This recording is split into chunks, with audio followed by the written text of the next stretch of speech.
মানুষ যখন কারো প্রশংসা করে তখন খুব কম লোকই তা বিশ্বাস করে, কিন্তু যখন কিনা কারো বদনাম করা হয় তখন প্রায় সবাই তা বিশ্বাস করে। অপমানের যোগ্য জবাব তর্কে যায় না দেওয়া, সাধারণের মাঝে অসাধারণ হও, তবেই মানবে তারা। মানুষ যখন অপরাধ করে তখন ডানে বামে আগে পিছনে সব দিকে তা দেখে নেয়, শুধু উপরে দেখতে ভুলে যায়।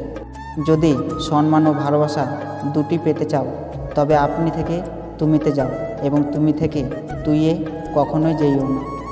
নিজের একান্ত ব্যক্তিগত কথাগুলো কাউকে বলা ঠিক নয়, কারণ ঝগড়ার সময় আপনার খুব কাছের মানুষগুলোই সেই সব কথা তুলে আপনাকে ক্ষতবিক্ষত করতে পারে। মানুষ আদি যুগ থেকে একের পর এক গুহা ছেড়েছে, গাছের ছাল ছেড়েছে, কাঁচা মাংস খাওয়া ছেড়েছে, এমনকি নিজের মনসত্ব বোধটাও ছেড়েছে, কিন্তু অন্যের ভালো দেখে হিংসা করাটা মানুষ আজও ছাড়তে পারল না।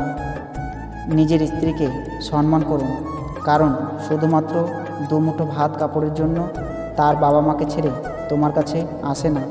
খাবারে কেউ বিষ ঢেলে দিলে তার চিকিৎসা করা সম্ভব, কিন্তু কানে কেউ বিষ ঢেলে দিলে তার চিকিৎসা সম্ভব নয়।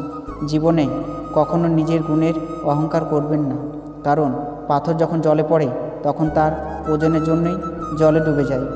সত্য একবার বলতে হয়, সত্য বারবার বললেই মিথ্যার মতো শোনায়। মিথ্যা বারবার বলতে হয়, কারণ মিথ্যা বারবার বললে সত্য বলে মনে হয়। বাবা আর মেয়ে সম্পর্ক সবসময় এত সুন্দর হয় কেন জানেন? কারণ মেয়েরা জানে এই পৃথিবীতে এই একটি মানুষই আছে যে তাকে কখনো কষ্ট দেবে না, যার কাছে আপনার দুর্বলতাটা প্রকাশ করবেন। সবচেয়ে বড় আঘাতটা তার কাছ থেকেই পাবেন। চোখ কাঁদলে সবাই দেখে, কিন্তু মন কাঁদলে কেউ দেখে না। কাঁচ ভাঙা শব্দ হয়, কিন্তু হৃদয় ভাঙার কোনো শব্দ হয় না। হঠাৎ একদিন সব কিছুর অজান্তে যোগাযোগ বিচ্ছিন্ন করে দাও, ফিরে এসে জীবনের অনেক উত্তর পেয়ে যাবেন। অনেক রাত করে তারাই জেগে থাকে যারা জীবনের সাথে হিসাবটা আজও মিলাতে পারেনি।